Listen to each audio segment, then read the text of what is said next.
It is dawn, and a day begins at Anubhuti school. As the cool air rustles the leaves of the trees, the early birds are up and about, all ready to greet the new day. Before we go and see what our flock is doing, we need to go back a couple of years to this very spot to meet Mr. Bhavarlal Jain, the founder. Mr. Jain, or Bhau, as he is affectionately called by most people, is on his customary morning walk. But today, he's not walking on the shady roads or on the well-laid paths of Jain Hill.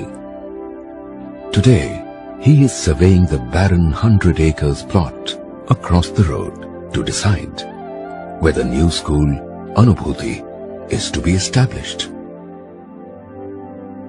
After considering many spots, this one was found to be the best, as it got the coolest breeze, had interesting contours and many undulations for the academic buildings, art center and sports complex. Having decided on the location, a massive 20,000 trees were immediately planted.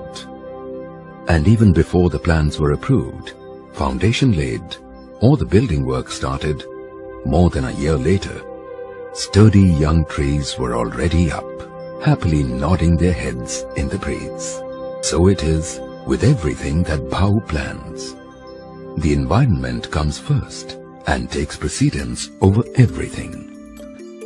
Very soon, amidst those growing trees and a further lot planted later, the buildings come up, one by one.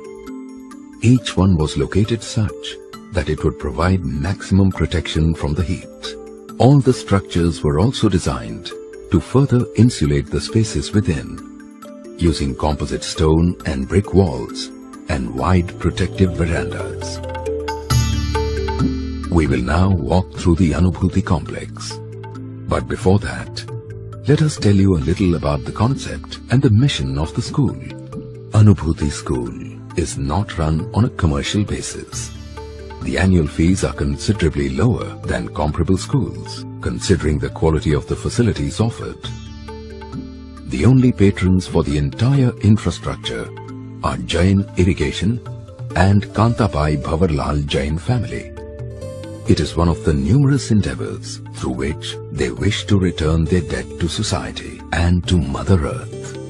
Their stated mission is leave this world better than you found it. The school is designed to work with an Indian cultural compass and provides an environment conducive for the learners to be creative, sensitive, capable, equanimous and responsible entrepreneurs with a global outlook. It is committed to Indian culture and family values, to excellence and creativity, to the spirit of mutual dependence and cooperation, to hard work, the environment, conservation and non-violence. And finally, to cover it all, it is committed to the spirit of entrepreneurship. This spirit is symbolized by the farmer who through his life keeps struggling with infinite variables, which are most often beyond human comprehension. He is therefore known as the very foundation of civilization. As we enter the main gate, we see the security and administrative staff. This also has a waiting room for parents and visitors. Next to this is a full-fledged clinic with a doctor, a visiting specialist and an ophthalmologist. The entire complex is bounded by a secure wall and a solar security fence. Successful rainwater harvesting provides water for the school. As we climb up and enter the reception, let us pause for a moment before Goddess Saraswati, the goddess of knowledge and wisdom, to pay our respects and to get our breath back before we proceed further. The school area is free of pollution from motor vehicles and plastic. It uses a solar-powered cart for transport when necessary. On the right of the entrance, we have the Arts and Crafts Center, which has facilities for painting and drawing, sculptures and pottery, computer graphics, craft, weaving, batik, carpentry and woodwork. Not to mention singing, music and dancing in a specially designed hall below. There is also a mini theatre for impromptu performances, exhibitions and celebrations. A multi-purpose hall has weekly film shows. Next is the assembly hall, designed to accommodate 1,000 children. This splendid hall is used for morning prayers and for all major functions.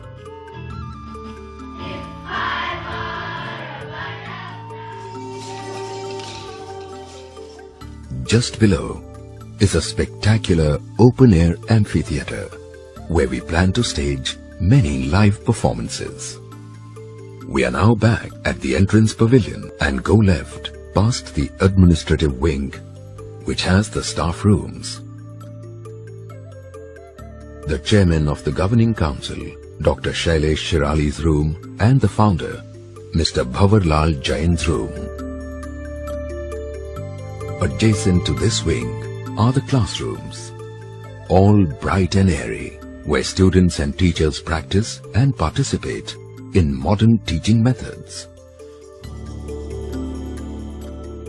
Anubhuti has teachers drawn from various parts of the country. They have rich educational background and a passion for education.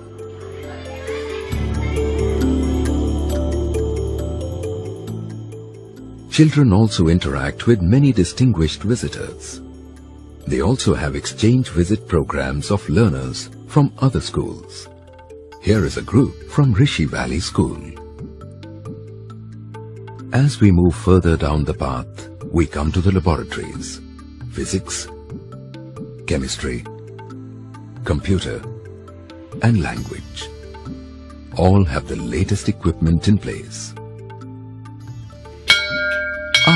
The bell, and time for some lunch.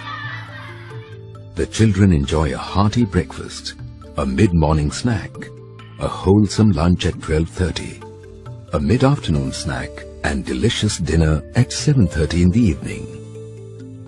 All meals are strictly vegetarian, well-balanced and cooked scientifically, using eco-friendly solar energy and biogas. Children help themselves to food and rinse their plates after each meal before putting it into the dishwasher to help in the washing up. To the left of the dining hall is Home Sweet Home for boys, and to the right is for the girls. These are not only for the children, but also have comfortable two-bedroom accommodation for two sets of house parents who live with the children in a congenial, homely atmosphere. Aside from the academics and training in art, children also go out to picnic spots and places of historical and educational interest as part of extended learning. Anubhuti also lays a lot of emphasis on the physical well-being of the children. They have a lot of activity packed into their day, starting with PT in the morning, which could be trekking, jogging, yoga or exercises, and games like football, cricket, tennis, volleyball, handball, kho-kho and kabaddi in the evening. Free time also sees the children playing chess or carom, and of course, the all-time favorite, table tennis. As the day ends, the weary but happy youngsters get ready for bed. They know that tomorrow is another day, and it is Sunday, and they can sleep late. They also look forward to the outing to meet Dada for his special interactive session only with them. I wonder where it will be this Sunday, says young Abhedya in a sleepy voice. I know what subject we will be discussing tomorrow, says Saurabh.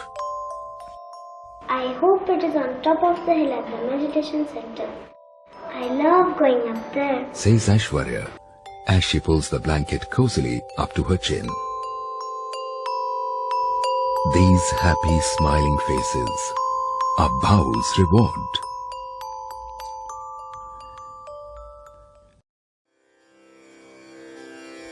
Anubhuti School, Jalgaon, a unique school based on Indian cultural heritage and a global vision.